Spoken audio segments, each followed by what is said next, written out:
Ops, teka tol, huwag ka muna mag-scroll. May tatanong lang ako sa'yo. Kamusta naman yung almusal mo? Healthy ba? Baka makatulong lang ako sa'yo kasi tumatanda ka na sa kakabusangot mo. Mukha ka naman busog pero para ka nalugi. Ako nga nagkakapitinapay lang sa umaga. Kasi kahit gaano ka-healthy ang pagkain mo, yung mga tao naman sa paligid mo, mga basagang pula. Puro mga negatibo babato sa'yo niyan. Pag di ka marunong humarap sa kanila, sayang ang pinaghirapan mo, sayang ang kinain mo. Huwag mong hayaang hawakan nilang emosyon mo. Ikaw lang dapat may hawak niyan eh.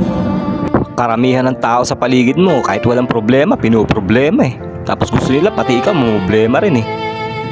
Uubusin ka niya, maniwala ka sa akin. Ngayon, kung di mo maiwasang makasalamuha sila dahil kasama sila sa daloy ng oras mo, edi huwag ka magbigay ng emosyon. Huwag ka magbigay ng reaksyon. Huwag ka magsayang ng enerhiya dyan. Piliin mo yung katahimikan, maaga pa lang. Sanayin mong masaya ka na. Di ba?